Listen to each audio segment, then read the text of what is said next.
we're delighted to have Mark Harold, Trevor Sargent, Dara O'Brien, Tom Kelleher and Claire Daly. So thank you very much for taking time out of your busy schedule this evening to be with us, and we're delighted to have you here.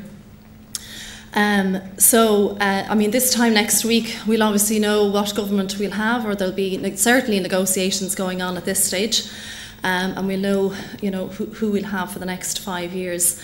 The event this evening has been broadcast by the Fingal Community TV, and this is a historic and first for them to do something like this. Fiach Kelly is a journalist with the Irish Independent this evening. He's going to chair the forum this evening. He's a native of Lough Shinny, and we're delighted to have him. His work has been recognised last September when he was presented with the GlaxoSmithKline 2010 Medical Media Award for a breaking news story that he did on a Donna Bate lady who was wrongly told that her baby had died in the womb. So Fiach was acknowledged for that story. He's currently political correspondent with the Irish Independent, so it's fitting that he chairs this evening, and we're delighted that he's here, as I said. Now, I won't go through the format of what he's going to do tonight. I'll let him tell you about that shortly. We're also raising funds for charity this evening as well, and it's for the 3Ts charity, which is Turning the Tide of Suicide. Now, this is a charity that's very close to my heart because in my other role with the Dublin Airport Authority, it's our charity of the year for this year, and one of the guys in work has been personally touched by this. Somebody who's been affected by suicide, and it's very important that we support this charity and awareness is built on it. So if you have an opportunity, if you can give a donation, it'd be very much appreciated. So this is a very important election for us all. There's no doubt about it. It's going to change the landscape of the political scene for us here in Ireland. We've all been affected over the past while, and more recently, even more so in our pockets personally, in our businesses. Our disposable income has been reduced significantly, and we're all facing additional tough times. So it's hugely important that we make the right decision on Friday. So without further ado, I'm going to hand you over to Fiach Kelly. I also, just before I do that, just to acknowledge Robin Kiley as well, who organised tonight's event, and to thank him for doing so. So Fiach, if I can hand over to you. Thank you.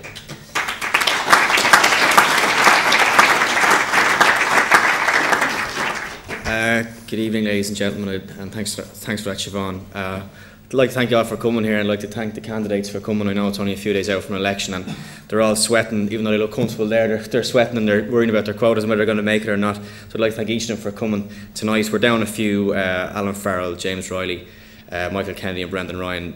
James Riley had party commitments, and the other two were said they had to catch up on their canvassing, so they must be a bit worried about these ones to my left if they're out pounding the pavements tonight. But anyway, the format of tonight is we're going to start off, and each of the candidates here is going to get 3 minutes each to tell you why they should vote, why you should vote for them on Friday. They'll get a quick 3 minutes, and then it'll return to me. I'll ask them a few questions, and we'll get hopefully a bit of debate going between the various candidates here. After that, we'll throw it open to the floor, and you can all ask whatever questions you want of the candidates, whatever's on your mind. If you just put your hand up when the time comes, I'll call on you, and Robin will be around the room with a roving mic, and he'll call on you as well. Before I start, I'd like to thank Fingal Community TV for broadcasting this, Tony O'Reilly and his team, the Fingal Dublin Chamber of Commerce, Tony Lambert and Siobhan, the Right Group, who actually offered their venue but unfortunately had something else on tonight, so we're here thankfully in the Carnegie Court Hotel, who've also offered their venue. We thank them for that. Now, so I'll just kick matters off. I know time is tight, especially for these guys, and the first person to get the 3 minutes to tell them why they should vote for you on Friday in the 2011 general election is Claire Daly.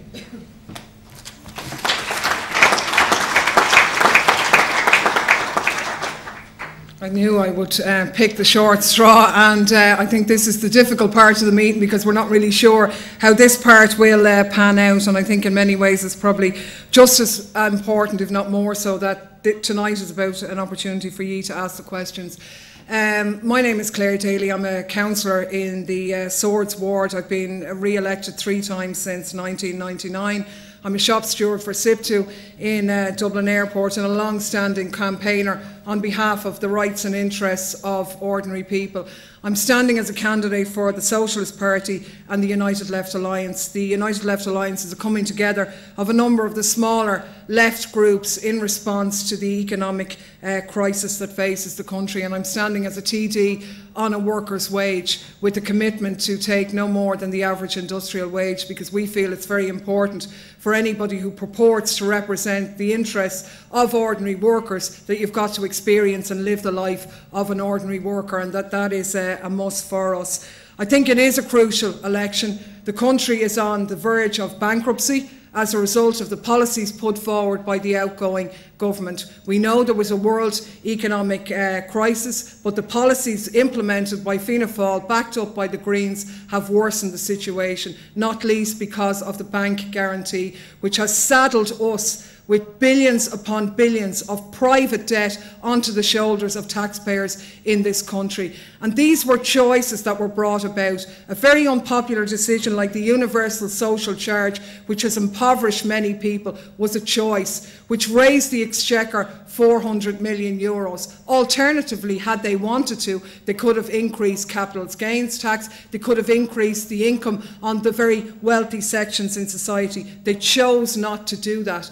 And unless policies are put forward that put people to work, then the economic crisis that faces us is going to continue, because that's the biggest cost to this exchequer, is the cost of people being on the dole, not least the human cost for those people involved. So we believe that the first task of any government is to not put a single other cent into the banks to cover the debts of private speculators and bondholders, and instead that money should be used to fund a radical programme of public works that put people to work on infrastructural projects such as the delivery of Metro North, which is an absolute necessity, the delivery of repairs to our water infrastructure, which is beset by leakages and so on, and other similar issues. That's the only way. Those people then will spend money and engender a bit of life and economic activity, which will trickle in to the private sector, the retail, hotel industry, and so on. So we see this election, I think it's quite clear that the outgoing government is not going to be re-elected. The new government is likely to be a coalition of Fine Gael and Labour, but in many ways the agenda will be largely the same, with water charges, home taxes and so on. You want me to stop right away? No, finish your sentence. Yeah, okay, sorry. See, this is the disadvantage of being first, but we're standing in opposition to that. See this election as the first step, really, in building an opposition voice to that agenda. We believe that the new government, if it follows, as it seems to indicate, the same policies as the outgoing one, it will be just as unpopular. And we think that we can get a group of TDs elected nationally who will be an implacable bloc against that, against cuts, and as part of a call, if you like, for the development of a new party that represents the interests of ordinary people. So, yeah.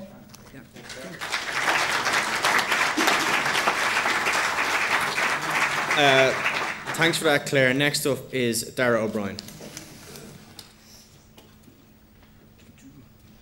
Good evening, everyone. Just to give you a little bit of background, firstly I'd like to thank Robin and Fingal Dublin Chamber for actually organising this event here this evening.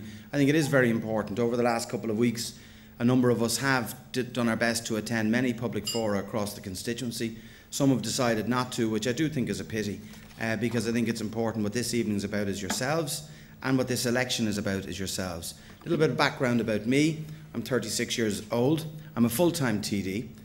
I was one of the few who decided in 2007 that when I was elected and made a decision with my wife that I would resign my job and concentrate solely on the work that I have to do nationally and locally for the people of Dublin North. There is no question it has been a very difficult 2 years in particular, and since I was elected in 2007 I've had to take some very difficult choices, and in many instances unpopular choices too. But what I am here tonight is to talk about what the future for Dublin North is and what the future for our country is. Where we are here this evening in Swords is the youngest population on average in the country. We have many people who've purchased their houses recently who are suffering from negative equity and are suffering through unemployment. And they are the major issues. Jobs for me is the major issue here in Dublin North. And what we have to do is to continue to create an environment whereby people will invest in Ireland and in Fingal to make sure we're creating opportunities for our young people who are the best educated workforce in Europe, the highest level of graduates in Europe. We have a lot to actually be positive about. Last year, one of the most difficult years that we had as a country, that we still were the #1 country for new foreign direct investment from the United States, nearly €20 billion. And we've seen the creation of jobs through the delivery of Terminal 2, which other parties argued against, through Stream Technologies, Hertz, Kellogg's, various others. But what we really need to do as well is to focus on our Indigenous Irish businesses. My background is in finance. I have a specific interest in that area. But I also know that we have difficult choices, but realistic choices to make. And what I would ask you to do as constituents here in Dublin North is to have a very close look over the next few days about the policies that affect you. I believe, and what I hope, if re-elected, which I intend to be, whether it be in government or opposition, that we see a much more constructive Dáil than the last one. The major issues that we face, we should face together. And I would like to see a situation whereby our TDs work more closely together and don't just oppose policy on the basis of who proposes it. And I've seen that in the Dáil. My first election was 2007, and it was a massive honour for me to be elected. But I have seen things there that I don't like too. I was Vice Chair of the Public Accounts Committee. I oversaw the investigation into agencies such as FÁS to protect taxpayers' money and to make sure that we're doing things right and that we're correcting mistakes when they're made. And we have to acknowledge that mistakes were made. There is no question. But we as a country, and this is an area in Dublin North, working together can come through our difficulties. My belief is that we need to pursue realistic policies, that we need to pursue realistic policies that are focused on our people, on our young people, and the most vulnerable in society, our elderly and people with disabilities. So I look forward this evening to taking your questions, and thank you very much.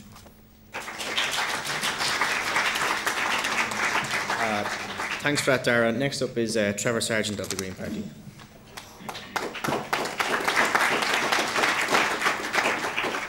Gurmín Margaret Fiach, Officer in Venshaw, Gurmagat Robin August Dublin Chamber, as an Grinu Chavatokshaw Agru. I'm delighted to get a chance to, first of all, just say a couple of words about myself and then hopefully engage with the questions, which I look forward to. I am here as TD for Dublin North. I was also Minister for Food and Horticulture in the last government, and as such gave me an opportunity to do a number of very proactive things on behalf of Dublin North, on behalf of the country, and hopefully to position us in a way that's going to deliver employment and also ensure we have food security and a healthy outcome and a healthy way of life, which is to everybody's advantage. I brought together the supermarkets who were essentially driving many farmers out of business, put it to them that they were killing, as they say, the goose that lays the golden egg, and got some changes there, although I have to say there's more radical change needed, and we can talk about that. I very fundamentally, as a former teacher, I felt the need to and delivered on using, I have to say, private sponsorship, because the government, as you probably gathered, is certainly badly in debt. So we were able to get some sponsorship to put food growing into all the schools around the country, double the amount of organic farming, declare Ireland GM free, very important for marketing Ireland as an exporting economy to the rest of Europe that wants us to be GM free, and also increase the number of farmers markets radically. Again, that's not just about food, it's about business opportunities, given that people at those markets are, and I've seen examples of this, able to develop their business acumen, able to develop their research, their marketing research, and able to develop more long-term sustainable businesses, employing people as a result, and there's evidence of that. Outside of my department, obviously, I was working on issues like Metro North, keeping that on the agenda, ensuring legislation to bring about greater equality, like the civil partnership legislation, doubling the amount of wind power on the grid and trebling the availability of broadband. These were all aspects of the last government that, in spite of the economic recession, were important to acknowledge.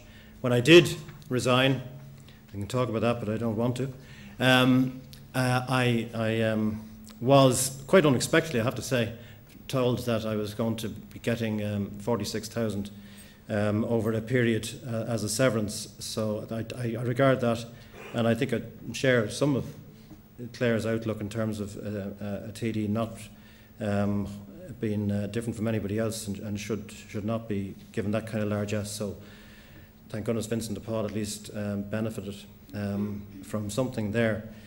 The unsustainability of this economy and the fact that the old economy has, and I use the word advisedly, but it has exploded, and it has created a huge number of victims with that explosion, and it needs to be rebuilt on a sustainable footing. And I, therefore, because I respect the chair, I'm not going to go on into detail about that, simply to say that this election, if it doesn't hold up this challenge, that we have to be free of the dependence on oil by 2030, it won't be just stories on the television about Bahrain, about Tunisia, about Libya, and the oil exporting nations around the world that we'll be hearing. It'll be ourselves who will be affected by that growing crisis. And any government that does not put itself in a position of preparing people for that inevitability, not a choice, inevitability, in terms of using that as an opportunity to create jobs and using it as an opportunity to build communities which are resilient and able to look after their own needs to the greatest extent possible, will be irresponsible. And I put that to everybody here, that has to be a question. What are you going to do about the non-availability of fossil fuels in the future? Unless you have a plan, you've no business being in government. Thank you.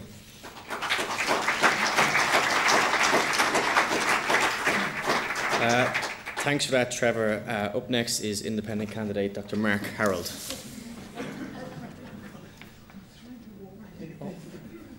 No, I insist. Correct. Okay, good evening, ladies and gentlemen, Mr. Chairman. I'm delighted to have the opportunity to speak to you tonight because as an independent candidate, opportunities are few and far between. How many more photos of prominent politicians from the three main parties biting into cakes and cake shops do we have to endure? Why are they not down at the A&E identifying with the victims of unimaginable indignities while waiting for treatment, or waving off our magnificent young people at our airports, promising them that those in government are going to bring this country back on its feet and get them to come home as quickly as possible? I thought I was participating in a democracy, but as one of 202 independent candidates in the election, it doesn't feel very democratic, the level of coverage we've had. But that's not the main point about democracy. Was democracy in evidence when a courageous young woman with cystic fibrosis, Anita Slowey, died 2 weeks ago at the age of 24? She'd been campaigning for and consistently denied infection-free hospital care for years. And the average life expectancy for people with cystic fibrosis in Ireland is 21. And up the road in Northern Ireland, it's 33. Was democracy in evidence when I highlighted the scandal of Lee's Cross to the then Minister for Health, Micheál Martin, and was subsequently hounded out of my place of work and ended up with a legal bill which I'll be still paying in 5 years' time? Or was democracy in evidence when SR Technics was disposed of with hardly a ripple of political dissent, plunging 1,200 families into abject misery, a company that was both profitable and strategically placed to service local airlines? We should never forget the monument of the so-called Celtic tiger, the Galway tent, a golden circle, quaffed champagne while thumbing their noses at the rest of us. And while we recently read that there were more people on trolleys in A&E last year than ever before, at the same time, the authors of this destruction were cutting loose with their pensions and lump sums. These self-styled martyrs of Ireland, patriots one and all, off into the sunset, oblivious to the devastation they've left behind. An eminent psychiatrist from Canada, Robert Hare, has identified the characteristics of the white-collar psychopath. He has studied captains of industries such as the heads of Enron, WorldCom, and people like Bernie Madoff. They're characterised by an absence of conscience, lack of remorse, Jekyll and Hyde personality. They build power bases where everyone is afraid of everyone else. They take credit for the work of others. They're consummate liars. I highlight this because I do not believe it was policies or manifestos which got us into this mess. It was people, toxic, selfish, power-hungry individuals who have destroyed our country. They seem to think that they have been clever by figuring out a means of raping the country's resources while avoiding legal censure. These boyars in the boardroom don't seem capable of realising that by doing that, they consign hundreds of thousands of our citizens to a life of misery. And I believe this is a connection we must make. By the same token, I believe our European colleagues need to be brought to their senses if they think they can kick us when we're down with our outrageous rates of interest on a private banking gamble, which they expect Irish taxpayers to pay for. They seem to be living in the same bubble our own politicians have lived for in the last 13 years. Just to make this point, it's also a fact that mental health rates have doubled or double when people are under financial pressure. And as a psychologist, I personally want to roll out a national suicide prevention strategy based on a model from Glasgow, which is now running successfully across Britain and Belgium. We must send a message out to all our citizens that you are not alone in your distress. Most of us are under similar pressures, and we must all pull together to get through this unprecedented time. As the only independent candidate running in the constituency, I'm the only candidate who is answerable to the public and not to a party establishment. Big party politics has failed us. I want to ensure that every penny of Irish taxpayers' money is properly spent and is spent properly and transparently, and I want to ensure that we have the best available experts in positions of responsibility and not party hacks. Ireland needs independent voices. Ireland needs a change for good. So please give Mark Harold your #1 vote on next Friday. Thank you.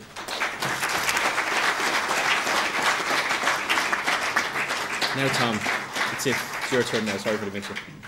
Tom Keller from the Labour Party. For the second time. Good evening, ladies and gentlemen, politicians, would-be politicians and otherwise. My name is Tom Kelleher. I'm a councillor, and I've been a councillor in Swords, in the Swords ward for about 20 years now. I represent all of the people of Fingal, but in particular, up to now, the people of Swords and Donabate in my week-to-week work. I have been canvassing assiduously since the middle of December, and for somebody who's canvassed for more than 25 years for various politicians, I have never ever found it so challenging and difficult and seriously wearing to continue night after night talking to people who are in despair, who are genuinely upset, who are seeking answers to personal problems of shortage of money, the inability to pay mortgages, the loss of sons and daughters who are immigrating, a sense of hopelessness, and even people who are not directly affected financially, people who feel that their world has been turned upside down. A country they believed in, a country they were bringing up their children in, or their grandchildren, has been absolutely turned on its head, and for no good reason. And they ask me questions, and I try to provide the answers. I tell them who I am and what I've done, and sometimes all I can do is listen. And I've come home at night at the end of the canvass absolutely drained, because to many of the questions I do not have an answer. Not yet, anyway. I've, as I said, been a councillor for over 20 years. I've been chairperson of Fingal County Council, nowadays called a mayor, and I've chaired the National Board of Local Authorities, the NCCCA. And all that experience has just about got me through what I've been through for the last 10 weeks. To try to deal with questions to which I have not got the answer, the concept of owing 150 billion as a small country the size of, with the population of Manchester, the idea that we can somehow deal with a burden like that without losing faith in everything we stood for and everything we believed for is a huge challenge. I have tried to retain my dignity and composure and keep my feet on the ground when dealing with the issues which I've been faced with. And what I say to people is, on 4 occasions I've been asked by the people of Swords to represent them. And as chairperson of the County Development Board, I have worked with the other agencies in Fingal, with those who represent business, with those who represent marginalised communities, with those who represent workers, to come together to create jobs, to make Fingal an attractive place to do work, to create work, to be. And we are being very, very successful at that. We have managed, as a development board, representing the people of Fingal, to attract new business. And last year, Fingal County Council was elected, or selected, the most progressive council in the country. And I would like to thank the business community, my colleagues on Fingal County Council, and the management for creating a very, very positive island in the middle of what is a disastrous situation. I want to continue doing this on your behalf, on a bigger scale, at a greater forum. I've got the experience, I've got the courage, and I've got the heart to listen and take into account what people need. I want to represent you. I need your vote. The Labour Party is needed by this country. North Dublin needs Tom Kelleher. Thank you.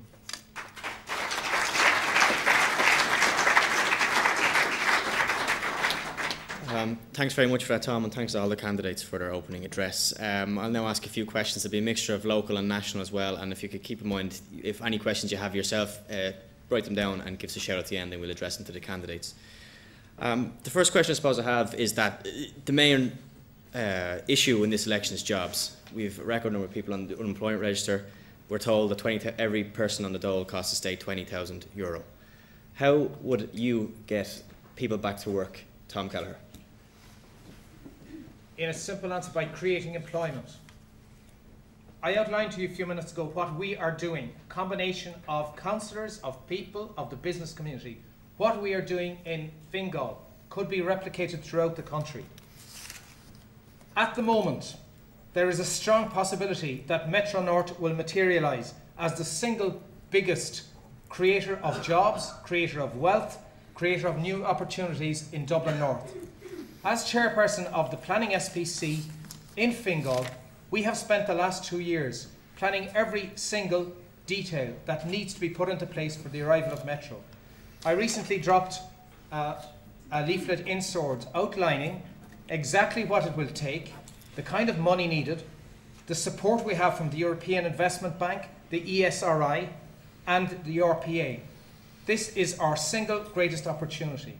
But there are other opportunities. I've met people on the doorsteps who employ 2, 3, 4, 5 people. The kind of people who are creating wealth so that the rest of us can spend it on education, on health, and on creating a better life for all of us. The answer to our problems in the immediate future is job creation. I've been involved in it for the last 20 years. I want to continue doing so. Claire Daly.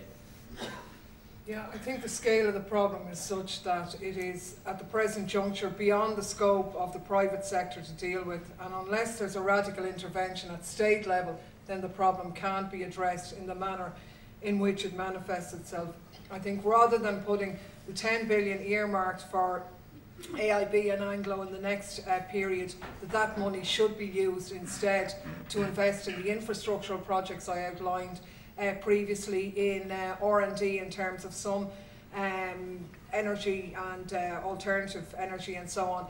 I think in terms of that, obviously would then yield a certain stimulus and increased purchasing power, which would have a knock on the private sector. I think there is an argument to look at the situation facing small businesses in particular. There needs to be a revising of the rate system. Clearly that's something that gets raised quite a lot, and I think it is something that has to be listened to. We would make the point that there are huge amounts of properties lying idle in NAMA, effectively owned by the taxpayer, which many small businesses, small entrepreneurs could take over set up rent-free, we would think, to engender a bit of activity and try and develop some of their plans to get some business and some ideas going. So I think it's a combination of those things, but the scale of the problem is just too big for the private sector to deal with on its own, and I think that's why there needs to be a radical stimulus. Darragh Bryan, take that point. Should the state be the main driver of bringing unemployment down? It should be part of it, and it has been over the last number of years through the National Development Plan. I think certainly Metro North, I've been unequivocal about my support for that it's going to happen. I think Fingal County Council deserve to be commended for the assistance and the Chamber here that they've given in that. Large infrastructural projects are very important, no question, particularly at a time when we're getting better value for money. We see in the area here in North Dublin, we have 5 schools under construction. We've had many new schools built over the last number of years as well. They're labour intensive, but it's not just that. The state, you need to create the environment whereby people can create jobs and support jobs here. Fundamental thing that hasn't been mentioned up to now is, which is crucially important, is our education. The best educated workforce in Europe. We have a flexible workforce as well. But our corporation tax regime, it was touched on by a couple of people earlier on with regard to taxation. We need to create an environment whereby business can prosper here. The SME sector needs more support, and I've found it extremely difficult in their dealings with the banks over the last couple of years. That's something that needs more and more focus. But just to give you very finally, I left school in 1992. In 1992, we had less than 1 million people working in this country. I was someone who was out of work in the 90s, and I know what it's like. And as I mentioned to you earlier on, this is my one and only job that I do as a TD. But as we sit here this evening, we've nearly 1.9 million people working in the economy. We have a better economy, a more diverse economy that actually does highlight things like R&D. We have the top pharmaceutical firms in the world located here, our technology firms. We need to look at how we can retrain people, particularly in the construction area where we've seen an absolute collapse in that area, to retrain them to be able to get them into areas whereby jobs are being created. But I think if we do it properly, I'm actually very confident that the problem can be tackled, and that we can start to see through growth in the economy and through delivering infrastructural projects through government, which is part of it, that we can start to reduce the unemployment numbers, which have reduced in Fingal, both in the Swords and Balbriggan area over the last 4 months. Not enough, absolutely not enough. We need to keep doing more. Mark Harold, Darragh Bryan touched on taxes there. Should taxes stay lower to bring unemployment down? I was just going to talk about the jobs situation. Naturally, yes. Well, should what would spur jobs? Lower taxes on businesses, lower personal tax. Would that create job creation? Well, I mean, the one example I suppose that's close to everybody's heart is this: the departure tax or the airport tax that Michael O'Leary is consistently giving out about. Michael O'Leary just identified there on the radio about 2 weeks ago that he had written to the DAA looking to stimulate 4,000 jobs by bringing in 4 million passengers. He never got a response. It's not, again, I come back to this, it's not policies that are the problem, it's people holding on to patches. It does come down to people. We have to be open to people and not thwarting people like, I know Michael O'Leary's trotted out, but I'm just giving that as one of the sort of more macro examples. A young woman on the doorstep talked about, she does blood tests, and she's trying to open up a phlebotomy service locally in Skerries to save people having to travel into the main hospitals. And it's that kind of small enterprise that we need to be encouraging as well. So now to come back to the issue of should we lower taxes, look, I'm going to go in there to nominate experts who know what they're talking about and not people who want power for power's sake. So I'm not going to claim to be a tax expert in front of your audience, but what I do want to see is the right people determining what our tax levels are. Trevor Sargent, a member of the Green Party, you were all about green jobs. I think your leaflet says you created something like 60,000 green jobs. 16,000 green jobs. 16. Is that the future? Is that where all the jobs are going to come from? Green jobs, or will there be enough green jobs to sustain this economy? The most sustainable jobs are ones that recognise the reality that energy is going to become more expensive, and if those jobs are based on ways of generating energy and power other than through a very expensive volatile commodity such as oil or indeed gas or coal, then they're more sustainable. They won't exacerbate the problems of climate change that are affecting food production and other aspects of life, which are also important job potential areas. So there is a need, all right, to keep that reality in our minds, but there's a need also to remove obstacles to job creation. And on the other hand, to provide incentives. So that's where the state comes in. The capital projects like Metro certainly are very important, if you like, windfall in terms of jobs, and they will also create their own momentum and dynamic that creates more jobs. But I do think, and likewise the retrofitting programme, you know, and a lot of the 16,000 jobs have come from taking people off the dole who are let go because of downturn in construction, using their skills to upgrade the built environment, which has been built to such a poor quality in the past, up to a standard where BER rates and other energy efficiencies are better. And likewise the water programme. The amount of leakage in the system is bad for all of us. It's expensive, it's bad for business, given that business requires water quality, whether it be Rockabill in Balbriggan employing 38 people, they need water that's actually of a higher quality than drinking water for their business, and that's the kind of thing that is essential if we're going to create more jobs. That energy and water are at the heart of that. Where do we get the money to upgrade the water system, to improve it? Well, we put 3 billion into it because it is an investment that pays a return. Unless you have a reliable system and supply of water, you're not going to get businesses coming to this country or people setting up, especially if in the food area, which again requires water of a higher. I'm not saying that drinking water is bad, I'm just saying there's a higher level that is required for job creation in those sectors. So it's a case of we need to spend money obviously on hospitals, on education, but those areas need also to be paid for. And I'd simply, the last thing I'd say is commercial rates will have to come down. They are at the moment preventing job creation and driving people who are on the edge out of business. And the only way we're going to do that is not very popular, and I know I'm probably going to run into a clash here on the panel, but I'll say it anyway, because there needs to be a metered system of water provision, which has a free allowance, but beyond which there is a revenue element for the local authority, because our local authorities, and I appreciate what Tom has said about the Fingal County Council and others, have been such a key part of generating jobs, but the fact that the local authority depends to an inordinate extent on commercial rates means that it is effectively the job creating sector which is having to carry the can for an awful lot of local authority services. That isn't sustainable, and it's going to unfortunately collapse around us unless we get real about it and spread the tax base more broadly.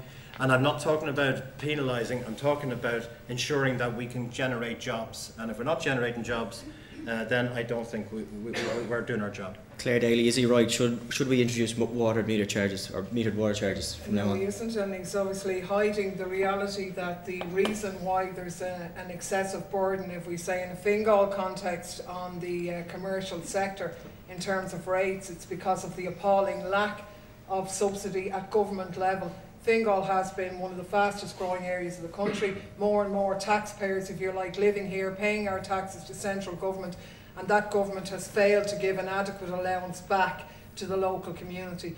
Now what Trevor is proposing is to add to that with another burden of water charges. Water meters simply measure water. They don't conserve it, they don't alter behaviour. They're there simply to raise revenue.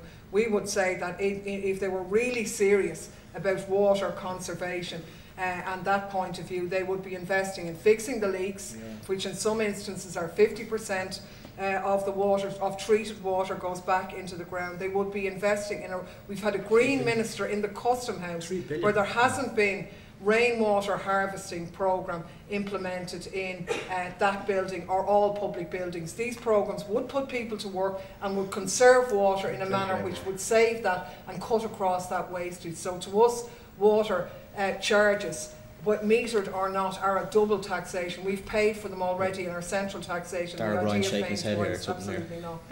I tell you why. Excuse me. What I would do with rates, by the way, and rates is the biggest single issue. I've actually had a number of sessions over the last couple of years with businesses in this town here, biggest to happen is, in my view, that control over rates need to be brought back to central government level.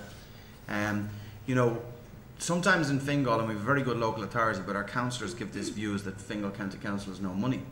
In 2009, the budget for Fingal County Council was 253.9 million, over €250 million in Fingal County Council, which was 30 million more than it was in 2007.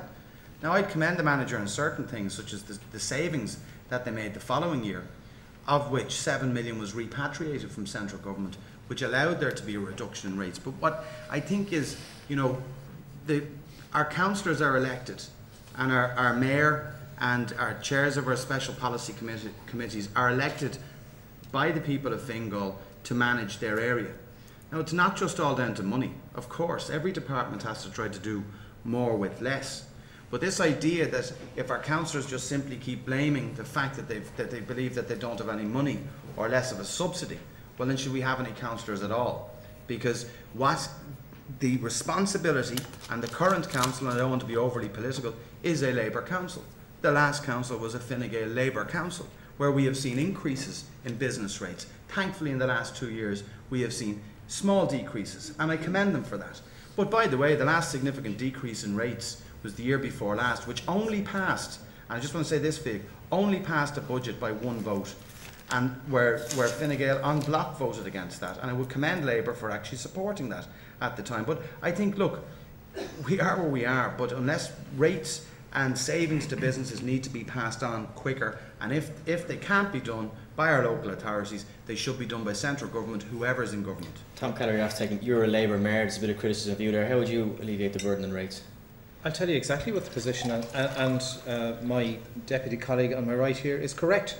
Labour are in the majority in Fingal County Council, and as I said about 10 minutes ago, last year Fingal was voted the most progressive county in the country, and we have a very strong alliance with my colleague Claire Daly, and the reform that has taken place in planning in this county in the last 10 years has to be seen to be believed, and we are credited with that.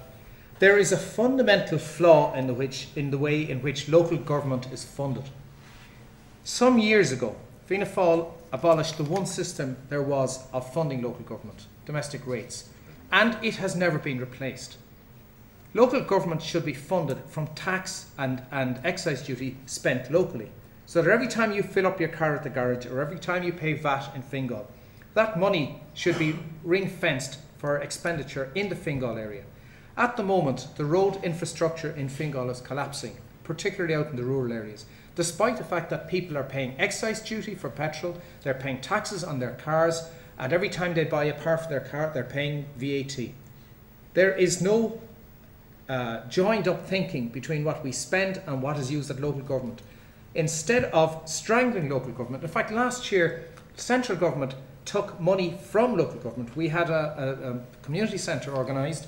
Councillor Daly and myself worked very hard on it for the Brackenstown area. We had a fund organised for it, and it was actually frozen by central government, by no doubt, or by somebody no less than the Green Minister for the Environment and his cohorts. Local government is starved of money. We have managed with development rates for the last 10 or 11 years. They're now gone. We are now penniless, as are most of the local authorities throughout the country. And if you think by charging for water, Deputy, that you're going to alleviate the problem at local government, you are sadly wrong. It needs to be properly funded, and it could be done by spending money that's spent directly in the area and kept in the area. Tom, can I just clarify, you're against water charges, and your manifesto Labour's against water charges? Yes, and it's no way to fund local government. It's no way to fund local government. Mark Harold, you were looking to get in this point.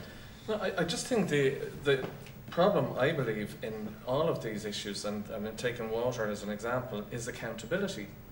I don't agree with this notion that we put in a whole lot of water meters, which is, in my estimation, another way of extracting money out of the public without any accountability. If there's 53% of our water going back out into the sea, we need to ask why. And if the people who are sort of charged to stop the water leaking can't do it, we need to see, are we getting value for money? And if they can't, we need to go elsewhere. But I don't think there is enough on that. But this thing that we have to throw money at problems, people can't afford it anymore. And I think we have to find alternative ways of shoring up leaks other than a further tax.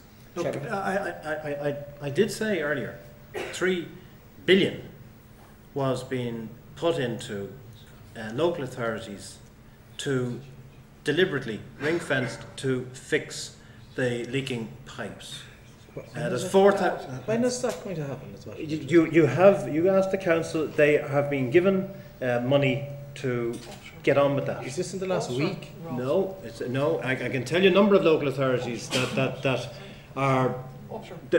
No, it's not utter rot. I can give you chapter and verse now, and I can give you the officials dealing with it if you want as well, because there is work being done.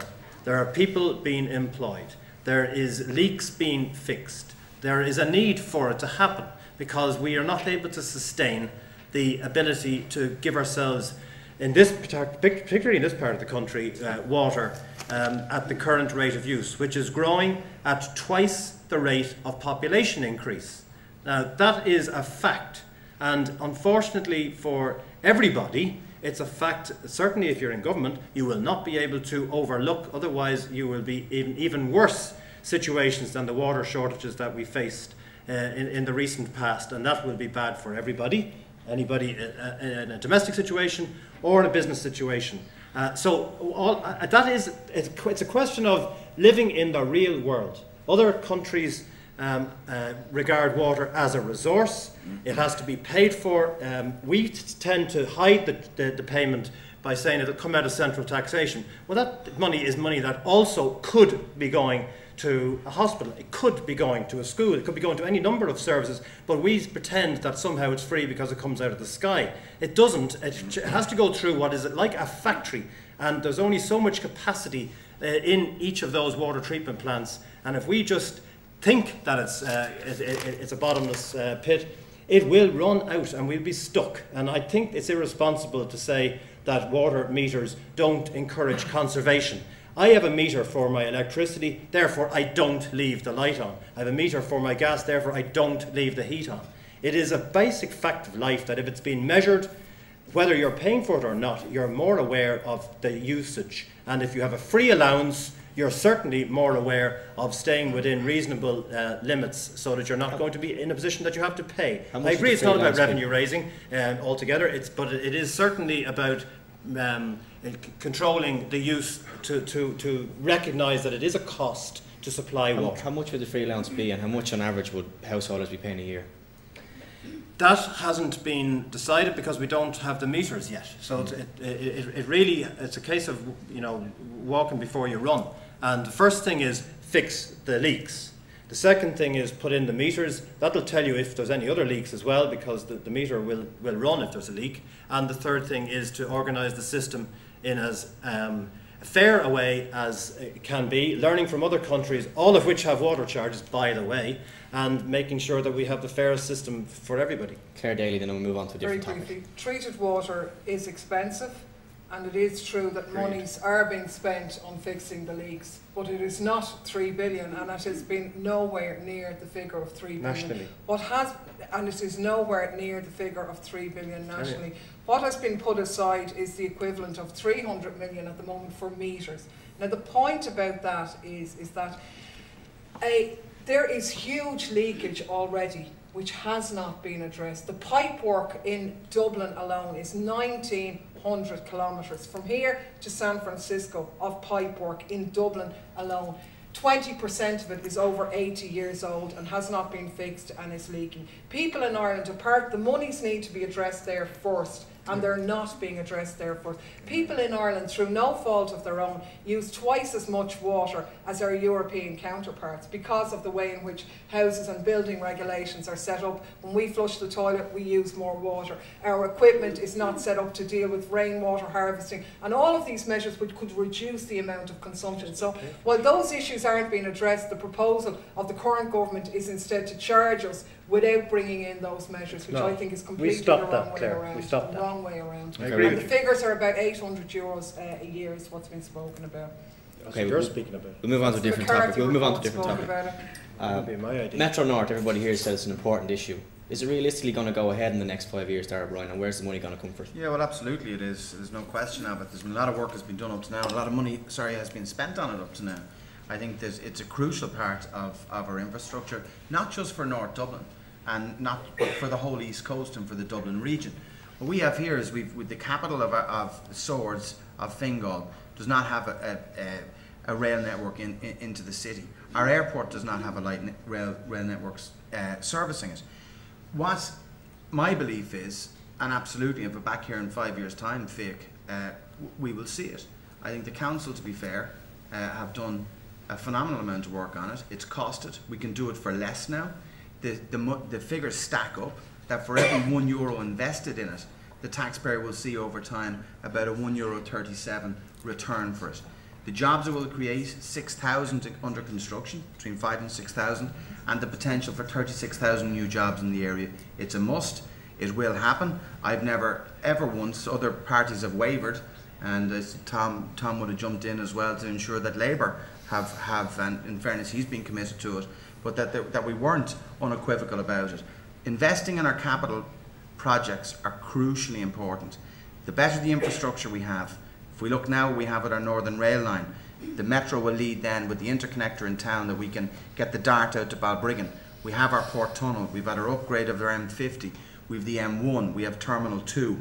We here in this area, and that's why I'm so confident about the future, are so well geared up to be able to be the first area that's really going to see a rise when the economy returns to growth. And Metro North will happen. Mark Harold, the money on Metro North will be better spent elsewhere, like reforming the health service? No, I mean, I agree. I mean, I'm sure all the panellists are in support of Metro North. But my concern is that we have a figure, and I don't know exactly what the figure is, but I'm sure there is a figure for how much it's going to cost. But it seemed to be a national pastime for quite a significant period of time that whatever it was costed at doubled and tripled over time. Now, anybody who is getting an extension built in their house or whatever just would say, you know, they wouldn't tolerate that. But it seems to be at a macro level, you know, the costs have gone up. And who pays for it ultimately is us. So if we're talking about, you know, Metro North or the health service, I think if we budget for a Metro North, the budget has to be kept at that so that we can provide for the health services. But in the past, if we look at some of our infrastructure, I mean, how in God's name, taking the M50, can one family build a bridge, we build the rest of it, and they take all the profits? How did that happen? Mark, sorry, Fick, can I just say one thing? And I hear what Mark's saying, but there's fixed-term contracts now in place for a number of years. Any of the major infrastructure projects delivered over the last few years have been delivered on time within budget. Sometimes they actually under budget, most of them. Metro will cost less than was originally stated, and it will actually deliver more to the taxpayer. It was absolutely a major concern. I've seen it in the Public Accounts Committee when we've audited infrastructural projects across the country. There's been massive improvements made. I'm not saying that's down to government or but it's down to good management, and it's down to fixed-term contracts that mean that people are penalised if they go beyond time, and they're simply not paid. So the way in which this is structured will ensure that Metro is delivered. It's a feature of a recession that there is cheaper construction costs, and it was clear with the council when the work was to be done in Balbriggan Harbour or in Skerries Harbour, for example, removal of wrecks, they found it difficult to get the people to do the work during the building boom because the machinery was fully engaged. Now, much cheaper, you can get the work done. There's a dynamic. It's not many things that you can say are a silver lining in a recession, but construction costs is one of them. If you have the money, of course, to spend in the first place, which can be a bit of a catch-22. So the Metro, I mean, the estimates that were previously there of 5 billion, now you see figures of 3 to 3.5 billion, and it is the opposite of the, as Darragh was saying, the runaway costs that we saw in the past, which were disgraceful and scandalous, and thank God we've managed to get on top of that situation now, because as a country we were spending more than we should have been spending on infrastructure, but at that time there was a certain amount of cash available, so it was a lesson that has been sorely learned. But can I say also that infrastructure, let's not forget, it's not the big stuff always that is going to give a return in jobs as well. This area is ripe for the kind of developments in ecotourism that have been harnessed in Holland and Germany and other countries, and those very same people want to come to Ireland and see something of the development of our coastline in Fingal here. And in the programme for government, and it's been built in stages, Balbriggan right down to Bray, coastal route across the viaduct at Broadmeadow and across to Rogerstown, and that is a walking and cycling route which would open Fingal to where we should be presenting it as a coastal community with a huge amount to offer, and the towns and villages along the way being in perfect distance. Just like any of the areas of Holland where they have developed their tourism, we have a similar resource, but it's not developed. Tom, the likelihood is that your party will be in power in the next government. Will Labour commit to Metro North? Absolutely. As I said to you already, Fiach, at local level, we have spent time and money at Fingal planning it. We have been in touch with organisations around Leinster, in fact, not just around Dublin. Take DCU, for instance, are absolutely keen to come to Swords. They're short of campus space where they are.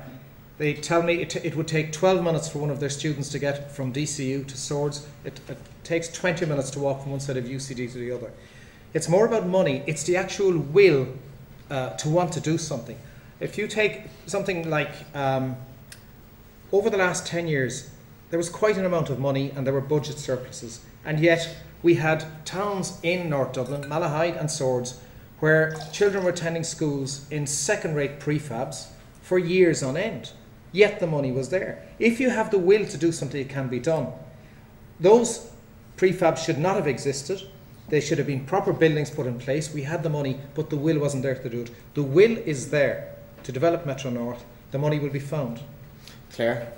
Yeah, I mean, in fairness, it has been a totally uniform cross-party project from the beginning, and I think Fingal has played quite a good role actually in keeping it up there. Yeah, I think anybody who talks down Metro North, it's a kind of a legacy of a lot of the Southside-based media, to be honest, and that's where it's been led by and driven by in the main. An area of the city that's very well serviced by public transport, and I just think it's a legacy of the north side being neglected. It doesn't, it's criminal that we don't have a rail. So what should come first, Dart Underground or Metro North?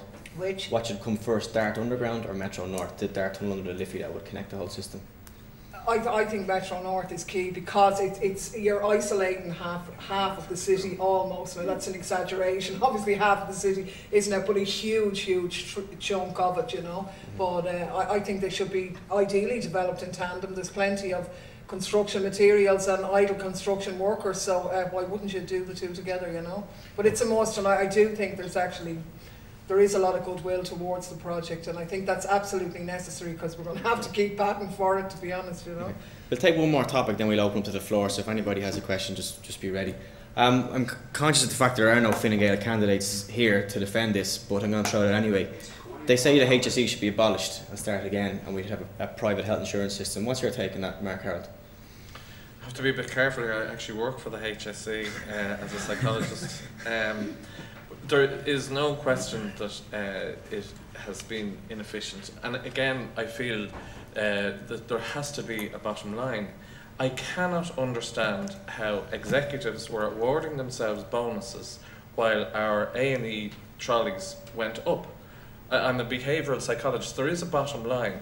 If you don't eliminate trolleys in waiting rooms, you don't get these rewards, and yet the lack of accountability, and it does come down to accountability again. So I suppose we have to say that the HSE hasn't worked. As we heard last year, it was the highest number of people on trolleys. It hasn't worked. And when we talk about numbers, but we should be thinking the indignities that elderly people have to suffer on trolleys on a nightly basis is an absolute scandal. There seems to be no motivation, nothing that will move people in their bubble in Kildare Street to stop this absolute scandal. And I would add, that woman who died, Anisha Slow, I don't know if anybody heard her letter on the radio. I mean, the dole wasn't stopped right there, and every single one of them went down and picketed outside the Vincent's Hospital. How would you change it? What would you say? What would you change about the system? Well, what I want to see is a bottom line. If you can't do it, get out.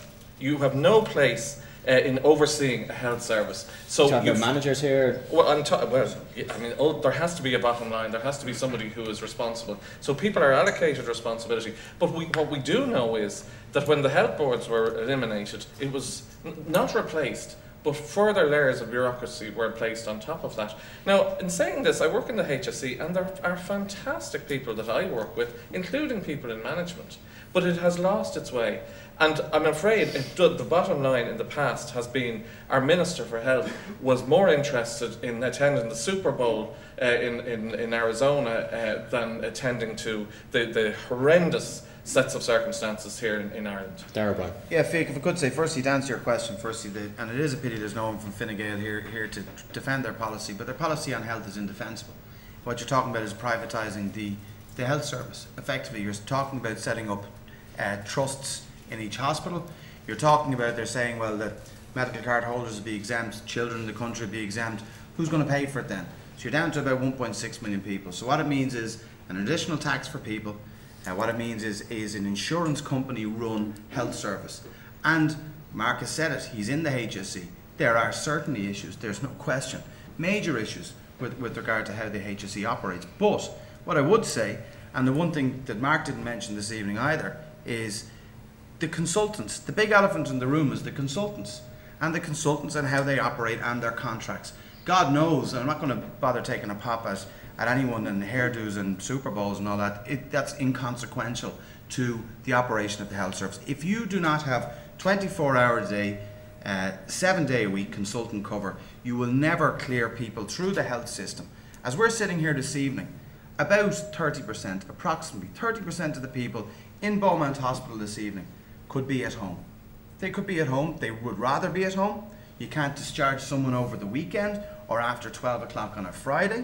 You know, so all these type of things are not just down to a minister, be it a health minister, a shadow health minister, James Riley, who's not here this evening, or be it Mary Harney, or be it Tom Keller, or Claire Daly, myself, or Trevor Sargent. What it's down to is simple management. It's not just about money. But if we go down this route of privatising the health service, I guarantee you it'll be an absolute disaster, because I have had experience in our hospital up the road. And to talk just very briefly, Beaumont up the road, and there are issues with it, is one of the few Irish hospitals that's benchmarked against comparable sized UK hospitals and comes in the top 2 or 3 every single time. That does not mean it's perfect, but it certainly does not mean that there's an absolute failure there. But unless we get to grips with consultant contracts, and it's a pity Dr. Riley isn't here this evening, because he'd know a lot about that as well. He's not here, so no, but it's his choice he's not here. Okay, that unless you deal with consultant cover, you will never clear the A&Es. It has to happen. Trevor. Yeah. Look, I certainly agree you need to take on the monopoly that the consultants have and the power that they wield over the system. I also agree, however, that we need to remove those tax breaks for private healthcare, because that is feeding into the two-tier system, which has resulted in a gross abuse of people who are not in the position to have private healthcare, although increasingly a lot of people are forced into that because they don't see any alternative. And when you look at the health system we have in this country, apart from it being a legacy of all those health boards kind of bolted together and the efficiencies that come with not overhauling the system when that was being done, and therefore there is a need for radical reform, there's also a need to bear in mind, and I mean, like Tom, I come from a teaching background. Can you imagine if all our primary school teachers were in a position to, during the day, have their state teaching post, and then head off and to make a big lot of money on top of all that as a private teacher as well? There would be outrage, and it does have to be compared with other services that we provide. Education and health are critical. And this is the point. We don't have, I believe, in the HSE a health system. we have, because of the problems and how difficult they are, we have entirely a focus on sickness. We have a sickness system. If we had a health system, we wouldn't be ambushed, as we are being, by a huge obesity problem, by a huge diabetes problem, by problems that are actually preventable. Some of them are very serious diseases, some types of cancer, for example, but they are a result of not having a health system. So, but talking about the sickness system as if it was a health system. And as Minister for Food and Horticulture, I had to fight hard to get any interest in the Department of Health in what it means to have a healthy lifestyle, because they were so fixated and bogged down in trying to deal with the very disgraceful situations that Mark referred to, which obviously keeps them all very busy, but not, unfortunately, very effective. So maybe not busy enough, but they're not very effective. I think you'll agree with that. And that really, I think, needs to be recognised. If we're talking about a sickness system, let's call it a sickness system and get it right so that people can be treated. But I'm looking for the health system, and I don't see one yet, but we do need to have one. Tom Kelleher, your party is community universal health coverage. How are you going to achieve that? Well, unlike Trevor, I wasn't a minister in the last government for 4 years, so I wasn't able to do anything about it then. Good luck next time, Mark. Thank you. Both Trevor and Dara have now discovered in the last couple of weeks that there are massive problems in the health system. It's not just the last couple of weeks. And it looks very much as if it's going to be left to others to look after it. Now, I would agree with Dara. I do not believe in privatising the health system, and I fear that Fine Gael will go down that road, not just with the health system, but certainly with the transport system. And what happens when you privatise a system? It's good for some and not so good for others. It's good for those who have and not so good for those who haven't. And eventually those who haven't will jump up and bite us. A system has to be available to everybody with an element of fairness and openness, and that is what the Labour Party wants. A good health system that's open to everybody, a one-tier health system. You cannot have a system that has half private and half public mixed up in both systems. So you have consultants who pay lip service to the public service and go off and make their big bucks from the private system, using public service beds. That is basically unethical, it is basically unfair. And what the Labour Party wants, whether it's education or health or any other system, is fairness and equality. We can only afford one system of health here, and it has to be available to everybody, and that's what we want. Claire Daly, we often hear talk and rhetoric about cutting backroom staff in the HSC. That's the way to go. Protect frontline services, get rid of managers, administrators. Is that the way to improve the health service, or what would you do? No, I think, I suppose my view would be more close to Tom's. I find it a bit rich now to listen to people talking about the crimes against humanity that have been delivered in our hospitals, and they were the ones, you know, whose watch it occurred on. The only way to address these issues, in our opinion, is to have a single-tier public health service, really akin to the NHS. I think Dara is not in its present form, mind you, in its original years. I think Dara is correct. I don't think it's acceptable for parties to not turn up to these events. We've all, in the course of the past number of weeks, we've had to appear at many forums, and this issue has come up, and none of us are, you know, it's their policy, but they won't put it to the people. But I agree, it is privatisation of the health service. It is a two-tier system, and our investigation into what has happened in Holland is that it isn't available and open to everybody depending on your illness. There is an ability to pay clause and issue on this. So I think the subsidies to private hospitals and the subsidisation of private medicine that occurs now has to stop. There has to be a whole development of generic medicines and so on, and that has to be funded by a progressive tax system where the wealthy can pay on their income, and that goes to fund a fully public system. I think the idea that those, like the head of the HSC, is on more money than Barack Obama is just scandalous given the mismanagement. And I think there is an argument for more actual frontline resources, but clearly the HSE has been mismanaged. Fine Gael say that there's enough money there already. Do you think there should be more money put into it? They say there's enough there and needs to be reformed. Do you think more money should be put to the health service to improve it? I think it needs to be. I think that needs to be looked at. I wouldn't at this point say there's enough money. I think it is badly spent. Some of it, but there does need to be an extension of investment on another level, particularly at community level. And that, you know, there's too much focus on our hospitals, whereas primary healthcare facilities at local and community level, where many of the issues could be addressed. You know, we do need to address the whole issues of medicine and all of that also. You know, as well as health. The points that Trevor. Derry, you want to get back? Yeah, Vic, just very briefly, because health is obviously is central to whatever any government tries to do, and any party that aspires to be in government. Claire's right. We had 3 meetings recently, 3 different public events with the Carers Association, the Early Learning Network in Swords, and here this evening, all in the last 5-6 days, where all of us here attended. And particularly, and health has been raised at every single one of them. Now, we're talking about a health policy and a proposal by Fine Gael that their health spokesman won't turn up this evening or at any of the other events. His running mate won't turn up, and no one from their party will turn up, because they've thrown this out as like the Dutch model. I've looked at it. Claire's looked at it. All I would ask the people here and the people watching on TV is go have a look at their health document, see what it means. We had another meeting on education earlier in the week with Gail Kalosh to Glornamara. Again, there was no Fine Gael people present. So whether this is either an election or maybe they think it's a coronation. And I would say to the people of North Dublin, have a serious think, because if they couldn't be bothered turning up here this evening or at any of the other meetings, well then what type of representation are the people in North Dublin?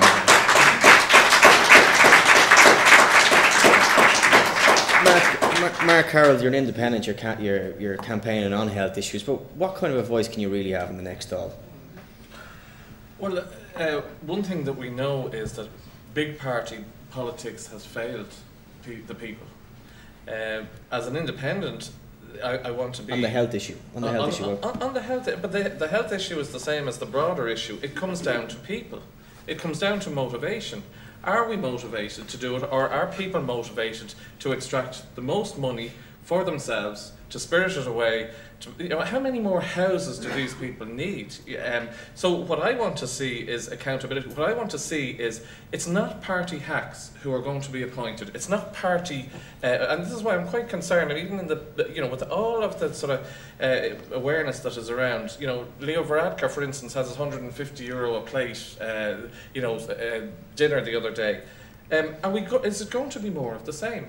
Because I am absolutely determined, if I and people like Shane Ross and a few other like-minded independents do get in, I have no intention of being quiet about the awarding of contracts to cronies. It has to stop. That is what has killed us. So in relation to the health service, I feel that very strongly, that we have to stop awarding contracts to people because they're within... I'll just give an example. Would be, the MRSA in hospitals. It brought about because of filthy toilets and filthy facilities. Now, whose contracts were they? Who got those contracts? And if they had the contracts, why weren't they got rid of within months of any standard being dropped? But that didn't happen. MRSA, we were told to wash our hands. So it's the mentality, it's the mindset we have to change. And as I say, the cronyism. If we go with big parties, I think we're in for more of the same. Grand. Well, thanks very much to the candidates, and I'd like to open up to the floor now if anyone has a question. I think Mr. O'Rourke from St Margaret's had a question on mortgages, if he's around. He's up the front here. Yeah, I have one question for all the candidates, and that is really, what new or innovative measures can they come up with which would help relieve the burden on mortgage holders during this recession? Trevor, do you want to take that one? The problems of mortgage holders is first and foremost a matter to force the banks to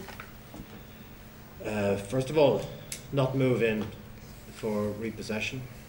We brought in mortgage protection plan which went as far as one could in legally speaking in doing that, so that there would be the forcing of the banks to reschedule and to manage in a cooperative way, hopefully, the burden that was on the house buyer. When there's a contract legally, however, there's no point beating around the bush. We tried to, in government, renegotiate the contract when it came to the Carib gas issue on a much bigger scale. Likewise, the M3, and when a contract is signed, it becomes very difficult legally to unpick it.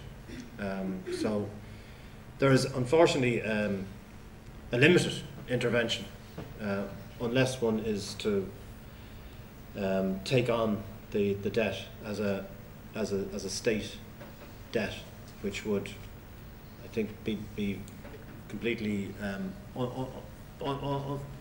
impossible, given the fact that we have control from the IMF and the EU at the moment on any such kind of measure. So I will continue to look for solutions, but I don't have anything better than that at the moment. Take Dara and then Tom on the same question. Yeah, just very quickly, about 98% of mortgages, 98% of mortgages are performing at the moment. There are people in a great deal of distress as well. So what has been done, not just codes of conduct, statutory codes of conduct. So the family home has to be primary. I mean, very, very few, and any one house that's actually repossessed is one too many, but exceptionally few houses repossessed. The statutory code of conduct means that that any lender, not just banks that have been recapitalised, but any lender operating in this country has to accommodate a client, a mortgage holder of theirs, who actually identifies the fact that they're in difficulty paying their mortgage. There's a couple of ways of doing that. That can be reduced payments, that can be the moratorium, it can be interest holidays, but most importantly, I think before Christmas, and I deal with a lot of people on this, which has kind of been lost in all this election ether, is the fact that you can enter into an arrangement whereby to pay a minimum of 65% of the interest over a 5-year period. The whole question of debt forgiveness, and this is probably, I don't know whether it's something that's coming down the tracks where you can actually allow debt forgiveness, is something that will have to be looked at, no question. But we've got to be careful as to what that does to existing mortgages, to existing homes. We'd like to see, there's no question in a lot of areas that over time that values will increase, not back to necessarily the levels we had before. But what I meet is people who have difficulties now because they've made plans, they're in apartments or whatever it is, they can't trade up, can't get family homes, can't get the finance for it. I think there's more inventive ways that we can do that to allow the part of negative equity to move to a new loan or to be dealt with between lenders. Whether we like it or not, that unless, and the most unpalatable thing that I've had to do over the last 2 years is actually get in to try to fixing the banking system in Ireland and across the EU, and trying to shore up the banking system, because unless we have a functioning banking system, those type of solutions are not going to be available there. It's a major problem, and you're right, there's a lot of protection there now in place, but I think we need to look further as to how we can improve that. Tom, you want to address the question?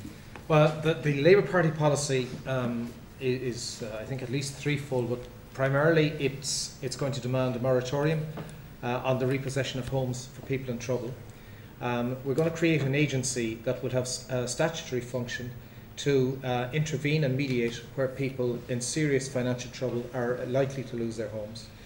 There's another interesting concept, the idea of repayment of interest only for people who are in serious difficulties for a serious period of time, until such time as those people are in a position either to change their living circumstances, or their job situation has improved, or they're just in a position to pay more of their money. We own the banks. The banks got us where we are through bad regulation and cronyism, whatever. So we have the right to put the boot in. A whole range of anomalies have developed that are not foreseen by anybody. People say negative equity doesn't mean anything if you're not moving your home. But if you bought a 2-bedroom apartment on the basis that you were going to start a family and then move up to a 3-bed, and now you find yourself in negative equity, and the banks are just not giving out money for somebody who wants to move, then you're actually into taking a decision on whether or not you're going to have a second child or a third child or whatever. So there's a human aspect to all of this that's only gradually unfolding. We get it on the door every day of the week. And We are certainly going to have to look at this situation and how it deals with families. But there are solutions in terms of helping people who are in serious need at the moment. Claire, what would the Socialist Party do to families in that situation? I think it is an absolute affront that the banks have increased interest rates on mortgage holders, given the amount of our money that has gone in to bail them out. And the very reason why many people are struggling with their repayments is precisely because their pay has been cut to fund same banks. You know, it's absolute lunacy. We own these banks by and large. No interest rates, no repossessions. We have a ridiculous situation. I had a woman last week who was getting a subsidy, lost her job, had bought her home, was getting a rental mortgage interest relief of €38 a week. Obviously that isn't going to let you keep your home or anything like that. So the solution was at that stage, it had been going on for a couple of years, hand the house back, go on the council list and get private rented subsidy of about €800 a month. Now that is farcical. People staying in their family home has to be a first. I think we have to get it, apart from the freezing of the interest, outlaw and repossession, there does need to be a sort of an AMA for mortgage holders, I think, and a discounting down of a lot of those loans. I think they need to be examined, because simply at the levels they're at now, it's setting itself up for a second default and a second banking crisis, because I don't really agree with Dara. A lot of people, I don't think 98% of mortgages are okay and performing. Well, they may be okay now, but that's hiding a huge hidden cost behind there, which is moving in the other direction of where there's more and more people being caught in that net. So it has huge implications for the broader economy. Can I just clarify for you, because it's important, and I'm glad you raised it there, Claire. 98% of loans are performing in the residential mortgage market. It doesn't mean, of course, people are struggling to pay them and to meet them. So I just wanted to make that clear, and I'm aware of that. Mark Carroll, do you hear much of this in the doorsteps as well? I am. Now, I'll be straight. I'm not claiming to be a fiscal expert. But what I do want to see, and I know in the past, in our macho world of banking, it probably wouldn't be a word we'd use, but it's a word I want to see entered into it, that there needs to be a moral basis in how bankers behave, because the way they have behaved to date has destroyed many, many lives, and we just have to, and we again need to make that connection. So one of the determinations we have to have people in government who actually ultimately, as we learned, hold the power, who will not allow banks bully vulnerable families who are financially vulnerable at this time. And I want to see, non-partisan, non-party financial experts who will operate from a moral and take some pride in Irish people. I mean, that's what real patriotism is relieving the stress that families are under, and doing their level best not to burden families further. Because my information is, because I don't think they are getting the message, that bankers are still getting bonuses. I can't confirm this, but I'm hearing this, and I just find this extraordinary. Mr. Rook, do you want to come back in? It was your question after all. What do you make of what you've heard here from the candidates? I'm not hopefully impressed at all. What didn't impress you about it? On the situation that, for instance, we are putting people out of houses today. On the radio there was one woman who had just been put out of her house, lost her High Court and was moved out, and is now being funded basically by the state in social housing. So when we are putting people out of banks that we in effect own, we are putting them back that we as taxpayers, the house is empty, and yet we are putting them then into another house which is not the family home. That's why I agree with Claire and Tom, etc., that number one, try and keep people in the family home, but number two, that even if it means the state taking an interest in the house over a longer term, that in some way that we cannot be putting people out and putting them onto the social housing list where we already have problems. Okay, we move on. I think we've Eamon Madden, is he here? Oh, sorry, this lady wants to get in the same topic. Hang on a second. Do you want to get in? Could I just add to that, actually? The people the mortgagees, they don't actually own their house until such time as their last repayment is made. So from a legal position, the banks or the mortgage lending companies, they actually, to all extent and purpose, own the house. Now, is there not some sort of a system which could be brought in whereby when people are struggling with their mortgage, that they could opt out to rent their house and pay whatever, a reasonable rent for that house, maybe at some stage in the future then they could have the option of actually purchasing the house or continuing to rent. I mean, the banks are going to get... We can hear you on, sorry. The banks are going to get their money back one way or the other. You know, they might not get quite as much. If the person opts to rent and then decides to leave, the banks have the option of selling the house. Trevor, what do you say to that? Yeah, I think that's going to need to be looked at, but really that requires a legal interpretation of that contract as well. And the reality is that the banks are endeavouring to obviously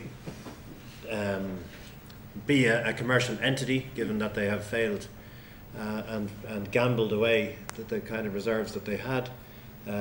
So they're going to be resisting, but I take the point that we have to leverage our role and our dominant position as a country now, and that the banks are in hock and are essentially owned by the taxpayer. So I agree with you. I think that needs to be, but it isn't going to solve the problem. I think the salient point that we can all agree on is that the family home is sacrosanct, and once a bank enters into that arrangement, they are forced to do everything that they have to do, because repossession should not be an option. I really feel that is just feeding one problem with another problem, and whatever can be done has to be done to save people from having to leave their home. The only thing I'd say though, Fiach, is that it's not anyway a straightforward situation in many cases. The strain of this recession causes huge relationship tensions. People who enter into a contract quite often find that they are therefore going separate ways, and the complications that come with that from a psychological as well as a very real monetary issue, I think, need to be factored in. So this is not something that can just be dealt with in a cold clinical way. This lady on the same subject, is it, just very briefly? In tandem with people losing their houses, we are sitting back and we are looking at NAMA contestants, or whatever you want to call them, signing over multiple properties to their wives. And we are sitting back and allowing that to happen. So on one hand we're saying we own the banks, we own the NAMA properties, and yet we are still paying for them to have multiple properties. Where is the law? Who is taking responsibility for that? Darragh, do you want to address that point? Yeah, sure. I think you're right. Most of the transfers that were requested to happen were contested by the state and won't be allowed to happen. And I think that for someone, any person, be they a NAMA or without, who actually tries to hand over properties or pensions or whatever it is, or deposits to a partner or a spouse, to avoid let's say the National Asset Management Agency going after them, is not allowed under law, and has been contested in the court as well, and I believe will be successful. I think the idea, really, what we're talking about as well, is that with regard to the protection of homes, if we're talking, this lady made a suggestion with regard to, renting the property back. I think it's important that the information is out there of what's available now, because I've unfortunately had to deal with people who've had major difficulties with their mortgages. The lender must deal with you, and will. And what it's important is that people know that they have to deal with them. They're signed up, and it's not just a code of conduct; it's a statutory code of conduct now. So in law, they must make every effort. And I have had situations where people have had their monthly mortgage repayment reduced by 3/4, because if someone can't pay and if someone's not working, there's no sense in the bank taking the house back. This man mentioned, I don't know whether it was the Joe Duffy show earlier on today, that would be the absolute exception rather than the rule, and not my figures, but any independent figures with regard to repossession of homes. Now, one is too many, but in each case is individual. You've got to weigh it up on the basis that people who are paying their mortgages as well, and that's why the debt forgiveness thing is difficult, very difficult, because there are people who are paying their mortgages who say, well, okay, well, we don't pay at all. Well, then what happens to everyone else who's paying? So it's a complex situation. But I think the real thing is that the information is there, that people know that your lenders must deal with you and must accommodate people. Mark, very briefly, and can move on to the next question. Yeah, no, I want to wholeheartedly agree with you. It seems to me that this whole scandal of all the billions that we're having to pay now is almost like stage managed. We get a drip feed of, oh, it's 3 billion, oh, it's 5 billion, oh no, now it's 30 billion. Now, there are people who know exactly what's going on, and I seriously suspect that the Golden Circle is well in operation, very much as we sit here. And I'm certainly not satisfied that we, who are now ultimately paying for all of these people, have the full facts. So there is collaboration going on there, and there is cover-up. And I believe that there is cover-up still going on. It is very unsatisfactory, because all of a sudden we get an extra bill, or it's an extra 10 billion. So there are people who know what's going on, and it's simply not satisfactory. Okay, can we move on to the next question? It's Eamon Madden. Yeah. I must say I've been dying to ask this question of politicians or prospective politicians for the last 5 years. It's really about the obscene level of expenses and pensions that politicians are getting. A couple of months ago, Gareth Fitzgerald wrote in the Irish Times that if TD salaries were indexed or inflated from the 60s and early 70s, the level of a TD today should be approximate to €70,000, and no expenses. Now we're looking at politicians getting 100,000 plus expenses, and just these largest pensions before retirement age. And if we want good example and we want integrity throughout society, we have to start with our politicians. And what absolutely fazed me for the last 5-6 years, not one of you spoke up and said, hold on a sec, I think we're getting paid too much. And I don't want, like, it's easy for instance, Pat Rabbitt, I remember him on TV saying, oh, it's the same as a principal officer. I don't want to hear an answer like that. Because does a principal officer get expenses for going to work? No. Why do any politicians in Dublin get paid for going to work? Tom Keller, so I want to take that question. So my question is, all of you prospective politicians, what are you going to do about your obscene expenses? And I'm not even talking about your salary. Garrett said it should be 70. He didn't say it should be, but he said if you inflate it from the 60s, be 70. I'm not even complaining about your 100,000 salary. What are ye going to do about your pensions and your expenses? Tom Keller. Well, first I'm going to get elected, and then I'm going to... on a serious note, the Labour Party is committed to reform of the way this country operates its political system. And I, for one, would certainly not be interested in any kind of major pension or major handout or golden handshake or any type of payment that you, as I use the word correctly, obscene. It's not why I'm in politics. I've been a councillor for 20 years. It's only in the last few years that we got any kind of remuneration. I don't know how they managed to come up with these fantastic sums of money that they've walked away with in the last few weeks. I don't think I'll ever qualify. I would not be interested in it, and that's all I can say. I don't know exactly how the system works, but it certainly wouldn't interest me. It doesn't interest my colleagues in the Labour Party, and we are certainly into the business of reforming the system so that it's open, transparent, and the kind of financial package is the equivalent of what the average person receives for a hard day's work. So do you think the wages should come down, the basic wage, should it come down for TD? Well, I certainly think the system of paying fantastic pensions for short periods of time in office is ludicrous. I think the idea that you can have a ministerial pension and then go back in as a TD is a travesty. Most people pay into their pension schemes, as I've been doing for the last 30 odd years. I think if TD is in position for a long period of time, they should have a pension scheme that they pay into like the rest of us and divide it into 20ths or whatever. Everybody has to earn a living. But this fanciful figures that we've been coming out, the idea that the Taoiseach of Ireland earns more than Barack Obama, I mean, that's a joke. Claire Daly, you said you're going to take an average worker's wage if you get into the Dáil. The TD gets paid roughly in the region of 90 grand. Where's the rest of the money going to go? Well, I think it's important to say, because this isn't a new concept or anything with us, we've never benefited financially from the positions we were elected to. So if you take the councillor's salary, for an example, I mean, obviously there'd be taxation and PRSI and all that on it. And the rest of the monies then would go to fund various, donations to community groups or... Okay, don't put across, that's my only problem, like with yours, it goes back into your own party.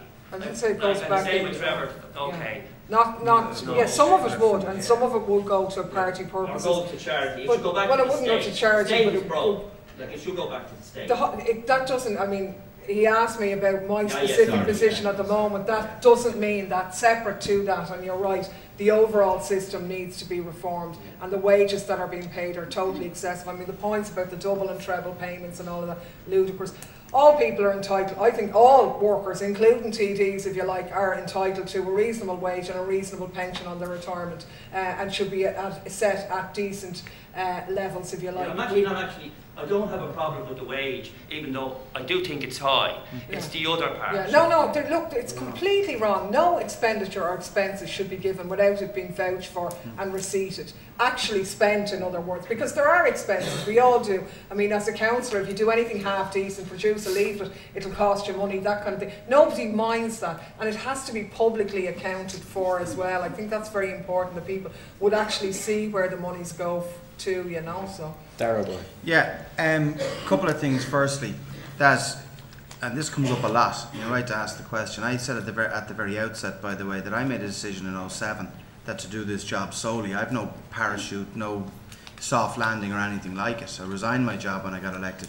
All my expenses are vouched, okay, and I think the vouching system is crucially important. Like I have a constituency office which I don't own, I rent it, I pay rent for it. They're in relation to pensions, and that was the area I used to work in, that for new TDs who were elected in 2007, and rightly so by the way, but it only related to new TDs who were elected in 2007, is that our pension is not payable till 65. Now I contribute to that pension, okay, there is a pension scheme, I contribute to it quite substantially when you add in as well, like every other public service worker is paying the pension levy as well.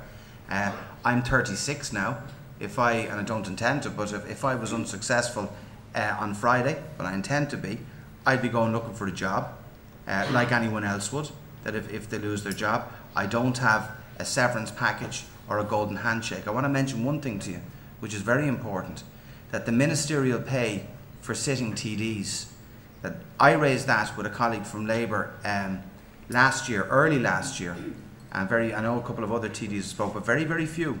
And the reaction across the House by some more senior members in all parties wasn't too favourable towards me, because they said, well, you're one of the young lads, of course you'd say that. But it's very important. Claire's right, people deserve a wage for what they work at. If they're vouched expenses, I have no issue with it.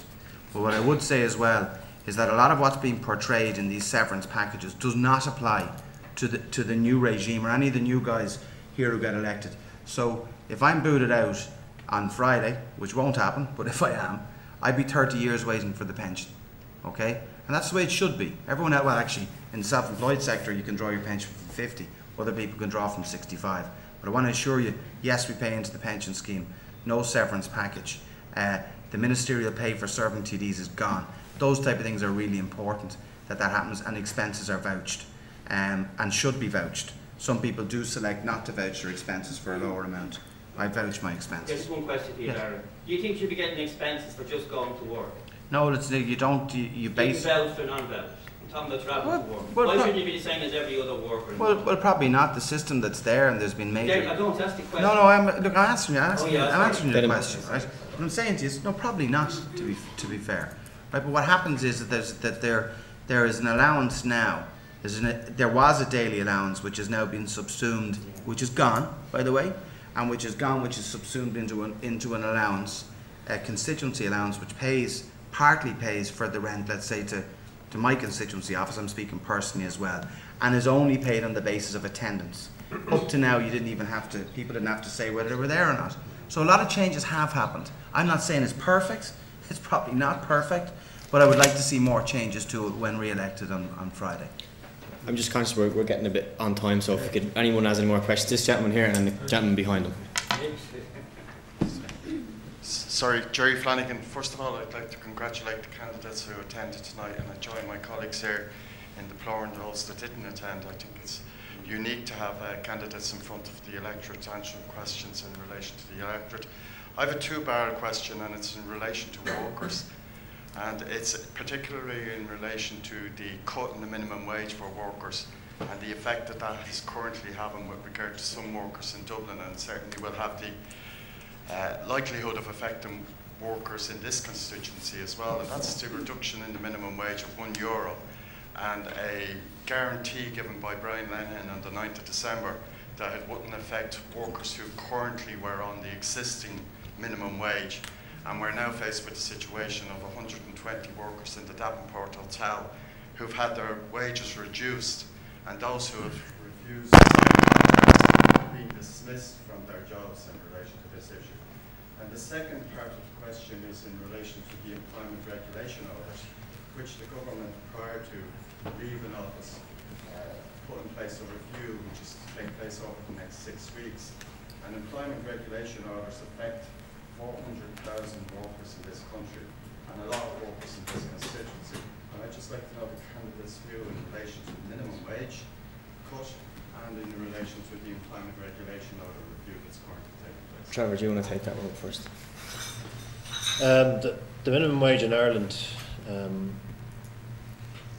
and the reduction is related to the cost of living. I recognise that, and therefore it is a hardship given anybody who is on it. It is one of the matters that was lent on by Ollie Wren, looking at the ability of Ireland to be competitive, and that was one of the reasons why it was acted upon in government, particularly as the argument was made that many countries like Germany and other successful economies don't have any minimum wage, so it shouldn't be seen as a prerequisite to a fair society. That being said, I wholeheartedly deplore the actions of the Davenport Hotel, and I've been on to local representatives in that area because I feel that was the type of sharp practice which does nothing to help us get out of this recession. There was a commitment given by Brian Lenihan. I was a member of that government at the time, and it was intended that there would be no effect on people who are on the minimum wage at present. The sharp practice that was engaged in, however, has shown that to be not the case, and I do deplore that. I would like to see it possible for the minimum wage to be restored, but I don't think unilaterally the government can do it.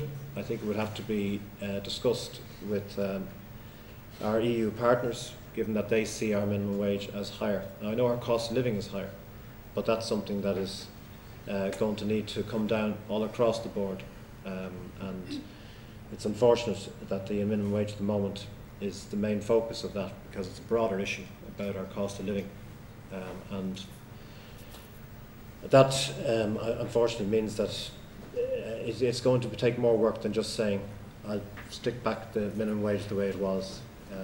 It's going to need more discussion and debate. And the other issue you raised as well is the employment regulation order, is that it? Dave, sorry? What was the other issue raised? Sorry, the employment regulation order, was it? The employment regulation order, and given the response of the TD in relation to the minimum wage and the fact that there was sharp practice in relation to the reduction of the minimum wage, if the employment regulation orders are removed that protect 400,000 workers, isn't it likely that sharp practice will also take place in relation to those workers? I think we're looking at quite a serious development if that was the case, because the Croke Park Agreement, which was meant to give us at least an element of solidarity in facing the crisis that we're currently in, would be, I think... The Croke Park Agreement doesn't cover EROs. Yeah, I think the knock-on effect, though, would jeopardise the agreement, and I think we're playing for very high stakes if that was to be the outcome. We get a quick response of Dara, Mark, and then Claire. Dara? Yes. Oh, sorry. Excuse me. Okay. Firstly, the reduction in the minimum wage to $7.65 an hour was done on the basis that it doesn't affect any existing contracts. So to be very clear, to be very clear, what the Davenport are doing is wrong. Okay. I've seen the ads in the paper from SIPTU as well post that happening. We can't get away from one thing, and being realistic about it, is competitiveness. When I create jobs, we've got to be competitive. There's no question. About 3% of the workforce are on the minimum wage. Okay, and that's the figures that come from SIPTU as well. I'm talking about someone, you know, what the Davenport are doing is wrong. Simple as that. We got to take that on. Now, you asked about the employment regulation orders. Okay, the biggest single issue raised by small employers, and earlier on we were talking about how we can actually create jobs. We all want to create jobs, and how we can retain jobs. Okay, the premium hours, whether we like it or not, are an issue. There's no question they're an issue. And they're an issue they're as big an issue, if you ask me, in the restaurant and hospitality sector in particular, as they are as business rates. Now, I was talking to a hotel not too far from here, and, you know, about them trying to retain the staff they have there in a very difficult market. I think we've got to actually have a look at, well, you know, the review, and I don't think there's anything to be afraid of with a review. I personally don't, to be honest with you. But every single area is actually called for a review here, because I think, you know, retaining jobs and creating new jobs is paramount. So I have nothing to fear from a review. I think a review, to be honest with you, is absolutely needed. If absolutely needed. I think the reduction in the minimum wage, a difficult decision, yes, it should not and does not affect existing contracts. And what the Davenport are doing is wrong. It's as simple as that. Mark, very quickly, and then Claire. Yeah, I mean, it's not an area of particular expertise, and it does seem to come down to the issue of standard of living versus competitiveness. But I think the one thing that we have to be careful of, and as we've seen, as you mentioned about the Davenport Hotel, is exploitation, regardless of how it's rolled out. My big disappointment, I have to say, in the last number of years has been the unions, because I find them indistinguishable now from management. Because they should be people who are policing exploitation, and they should be exercising it. But if we look again across, who are now on the boards of Aer Lingus, the boards of FÁS, who are, you know, these people, you know, should have no business being involved in those aspects, because to me that diminishes their role, because I think the union should be the police of those things, and I think they need to have a good look at themselves as well as to how they protect their workers. Claire, the minimum wage. Just on a couple of things, I think 21 out of the 27 EU countries have a statutory minimum wage, and the rest have a wage that's decided upon by collective agreements. Ireland's is not out of kilter with other countries' minimum wages, and in actual fact, given the cost of living in Ireland with the second highest food costs in Europe and so on, it's not about what you earn, it's about what you can buy with your money. And to attack the lowest paid was absolutely scandalous. It is the case that it affected 5% of the workforce, but it was a particularly disproportionate hit to women who in the main are concentrated in the service sector and so on, and it was targeted against people who spend all their money, so it has a poor knock-on effect in the overall economy. So absolutely that cut must be reversed, 100% must be reversed, and it's not good enough to say, oh, it's terrible what the Davenport are doing. Everybody knows that other employers will seek to copy that. But the real reason behind this issue of the minimum wage, because it did affect a relatively minor amount of people, was the registered employment agreements. That is the prize from the point of view of what this was done for. And I don't agree with the points being made about competitiveness, because you've got to look at it the other way around from the point of view of the worker and what they can buy. We highlighted earlier that people can't manage their mortgages, they can't get by, they can't make ends meet, so cutting their money and having less money to spend in the economy is not going to help the problems, it's going to make them worse. I want to deal with the issue of hotels, because the real issue here is not workers' wages, it's an oversupply of hotels. A lot of tax breaks were given. It's 7 years, you've got to keep your hotel open before you get your tax breaks. So a lot of hotels are being kept open at the expense, if you like, or to super exploit its workforce in order to avail of those tax breaks. There was too many given, that was the real root of it. So absolute defence of the registered agreement. Tom, the minimum wage, Labour reinstate the €1 quota. At Claire's point, who earns a minimum wage? People who are in the main on the margins of the workforce, people who clean our schools at night, who clean our factories at night, people with literacy problems. Very, very few people who've had an education earn anything anywhere near the minimum rate. I totally support it. And with regard to the hotel trade and the catering trade, you know, when you're offered a weekend with 2 nights and a meal for one and a bottle of wine for €35, somebody's paying for that. You mightn't be paying for it, but the workers are paying for it, or somebody's certainly paying for it. Those who are producing the food are paying for it. And there are times when we ask ourselves, how can we afford to pay so little for a product or for a service or whatever? We're very conscious of the fact that some of the clothing we wear is manufactured by kids sewing in sweatshops in China. There are plenty of sweatshops of a different nature in this country, and I think the minimum wage is a way of preserving the rights of workers who in the main are marginalised. And finally, without some kind of industrial machinery for resolving disputes, this country just would not function. We had a dispute involving the cabin crews of late, where everybody lost out. The travelling public lost out.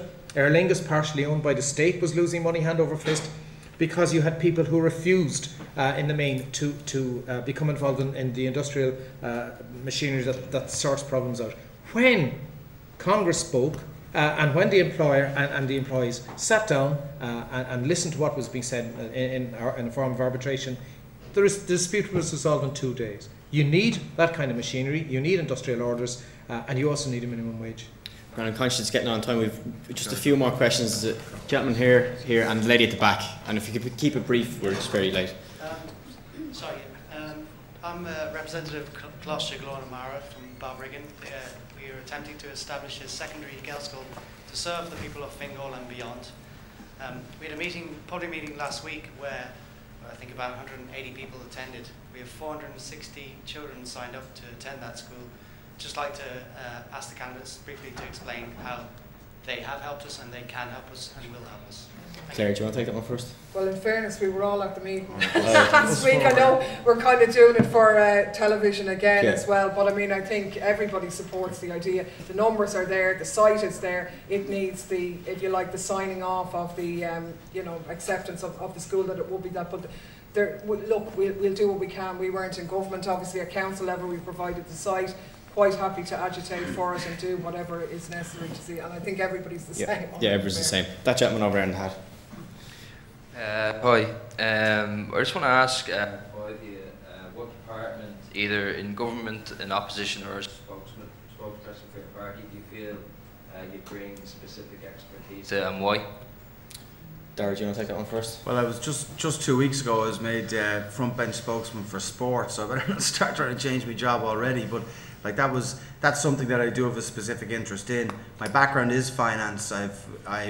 That's where my expertise is in, and that's something particularly where we're at the moment that I believe I've been able to bring some of that expertise to bear. But at the moment, sport, North Dublin, we have a great diversity of sport here. It's crucially important to our communities. It knits our community together.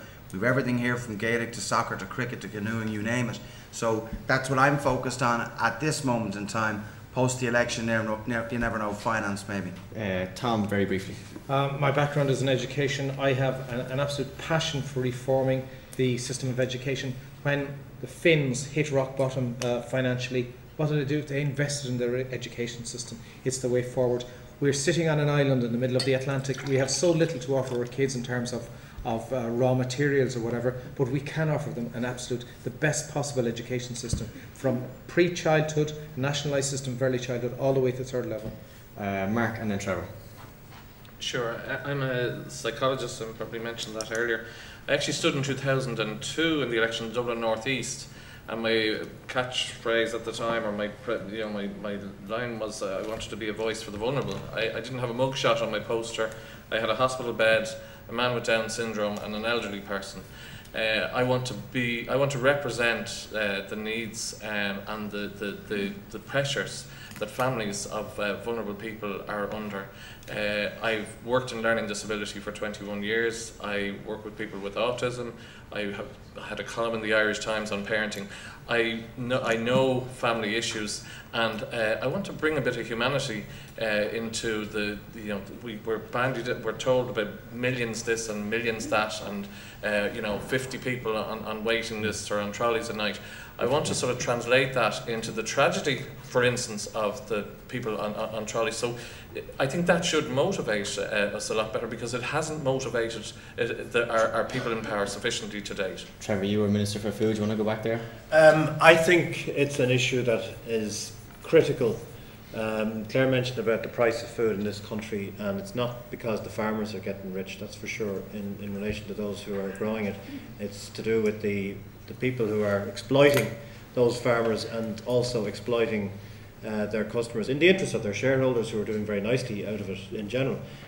So there is a need to take back as a country what is going to be so essential for us to get by and to maintain our health. And when you see the riots in the likes of Cairo, where it is food prices that are driving people onto the streets, and it goes back in history to the French Revolution and before, it was food that brought the society to its knees and resulted in a huge amount of mayhem. I really feel we need to take that issue so seriously. We have potential for job creation in that area, over 100,000 potentially if we were to harness, and some of us in Dublin Chamber, and Tony was involved in this as well, with a food festival to bring together the people in this hinterland of Fingal who are growing the food, and the people in our towns and villages who are selling, in many cases in very fine restaurants, and the potential for the proper value of that product to return to the people of this area and not to be sucked out of it in a way that's currently happening is going to create a lot of jobs. And I think we have to get down to developing our indigenous resources like that if we're going to get out of this crisis. Claire, briefly, and then we have a question from a woman at the back and one from Anne over here, and then I think that should be... My background is in accountancy, but I copped on fairly early on when we started learning about tax avoidance, and that was one of the things you had to do. That wasn't a thing for me. So my heart, if you like, is in workers' rights and defence of public services. So the position I would prefer is the whole area of enterprise and employment, because unless you put people back to work, then there's no hope for the economy. A woman at the back has a question. Hello. Over 50% of the population are not represented in the Dáil, that's women, and there's been a lot of discussion about gender quotas. So I'd like to ask the candidates, how do we get more women in politics, and do you support the idea of gender quotas? Claire, gender quota is a good idea? No, I don't. Mary Harley, Margaret Thatcher, I think it's more about what you stand for. I think there has to be positive encouragement and proper role models. I think you can't, unless you address issues like equal pay. Women are still behind in comparative terms in pay. Childcare, essentially also. Then you'll inhibit women's ability for full participation. So I think those issues need particular attention, but important role model and education in school I think it is important as well. I don't think quotas in and of themselves work, and they haven't really proved it. So what are your ideas to get more women in politics? Well, I hope that I will get elected on the basis, and that will be a very good encouragement to a lot of women out there who, like a lot of young men, No, I'd really like you to be very specific, because we keep on hearing these aspirations from politicians, and we're not getting into the detail of policies. So I would like you to tell me personally what you will do to encourage more women to get involved in politics. Because whether we like it or not, unless we get balance in politics and in organisations, we are going to end up in the same mess we have today, because whether you like it or not, men have been at the forefront of bringing the banks down. So I would like you to tell me what you're going to do, if you get elected, what you will do to encourage more women in politics. Exactly. I was trying to do it, and I'd like you to listen to me trying to tell you what I'd like to do. I know we're all getting a bit late in the day in this. I'm one person, I'm one candidate in a small party, so I certainly don't want to con you into thinking that I'm going to be the next Minister for Enterprise and Employment, because I'm not. What I hope to achieve out of this election is for me to be elected. And if I was to be elected, what would I do to use that position to advance the position of women and be a role model? Well, I happen to think that most people, men and women, are alienated from the political process because the people who have been elected haven't stood up for the issues that concern people, if you like, the bread and butter issues that have touched on people.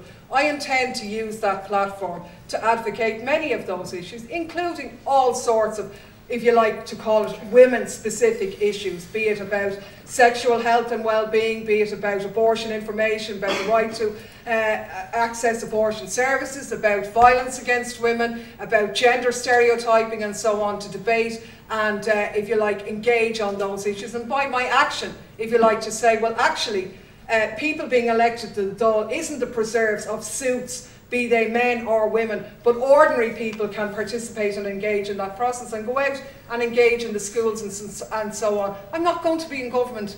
So, and I think actually, with the exception of Tom, nobody else on this platform is either. So it's about what you use your position for. I think I could be a very positive role model in that regard. Very briefly, and then we'll take the final question from the gentleman over here. Yeah, just to answer that, I think the idea of a quota for candidates is going to become very controversial, but I do think within political parties, and we in the Green Party do have a 40-60 rule on all of our committees to make sure that it's either going to be male or female in some kind of reasonable balance, and the same goes for if our party leader is elected as a male, the deputy leader has to be female, and vice versa.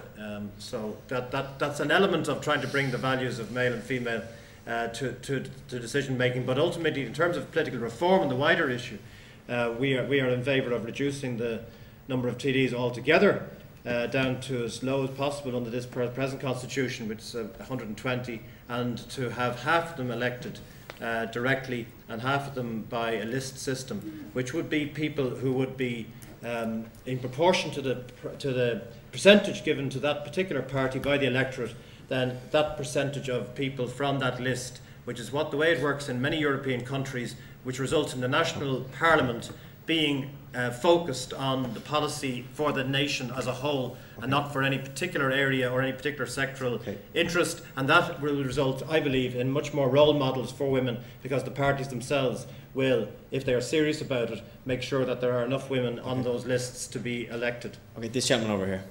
I'd like to ask a question about a subject that sort of slipped under the radar in the last few years, and that's management companies. Unregulated management companies in houses and apartments. And there's a lot of people that have been left in the limbo. We're still being dragged to court 6-7 years after buying a house. What are you going to do about it? Is anything going to be done about it? Tom Keller, do you want to take that one? Yeah, I've met the problem in fact today I met the problem once again of management companies not managing, in Kinseely, an estate in Kinseely, somebody rang me this morning, fees being paid to management companies who are doing absolutely nothing in terms of providing what they're supposed to be doing, and leaving estates are designed, some estates are designed in such a way that they would never ever be taken in control fully by Fingal County Council, because they involve very sophisticated either planting or trees or water features and that, which the council, well, now more than ever, is unlikely to take in charge. The Labour Party tried to introduce a management bill about 18 months ago and didn't get it through the Dáil. We would certainly, as a party, be interested in looking at the whole business of private management of estates. In the main, local government ends up picking up the tab, but most of the time only after the residents have gone through long battles of dealing with management companies and eventually trying to get particularly the public spaces taken over by local authorities. It's a mishmash. Some of them work very, very well. Most of them do not. And very often the companies go bust and people are left in all kinds of peculiar situations regarding to insurance of shared open spaces. It's a complete mess at the moment and needs to be handled very, very urgently with solid legislation. Very final question here, and very briefly. Jacinta DePuer from Skerries. I have a very quick question about our natural resources. I was reading about Culture recently, and there's a long history there on a sellout. Could you please just enlighten us a little bit about where you stand in relation to that at the moment? Are you aware of it, first of all, because it's been highly publicised with regard to Bertie Ahern's involvement in this? Could you please enlighten us a little bit? Take Darren Trevor. Yeah, just to say, no, I just recently became aware of it actually on Saturday when it was mentioned to me. No, I'm sorry. Sorry, I'm telling you when I became aware of it. There's a lot of issues to acquaint oneself with. That's when I became aware of it. I would be completely opposed to the sale of Quilja State Forestry Authority and our state forests as well. I think what Quilja is looking at as well is how it diversifies also. But I think no, it's a natural resource. We've engaged in a very significant program of reforestation over the last 10, 15, 20 years. Great progress has been made from a country that used to be under forest thousands of years ago now to reduce to one of the most sparsely forested countries in Europe. So I think that needs to remain under state control. I'm just being honest with you, I became aware of it on Saturday actually in Swords at the launch of a community garden in Thornley, and I've looked at it since, but personally no opposed to it. So Trevor briefly and then Claire, we'll finish up on that. This is one of those issues that comes out of the infamous board snip report, because it was flagged there as perhaps it could happen. But the government certainly has not supported that element of that report, and on behalf of the Green Party would be completely against the selling off of state assets of such significant, particularly the likes of Quilcha, ESB. Those are the kind of state assets that we're going to need to coordinate if we're going to get out of this recession and move us to an economy that is sustainable, because timber is going to be such a vital part of that. And so I wholeheartedly would oppose that, and have investigated it, have found there are people sniffing around in the hope that it would be given the nod, but certainly the last government was flat against it, and I hope the next one will.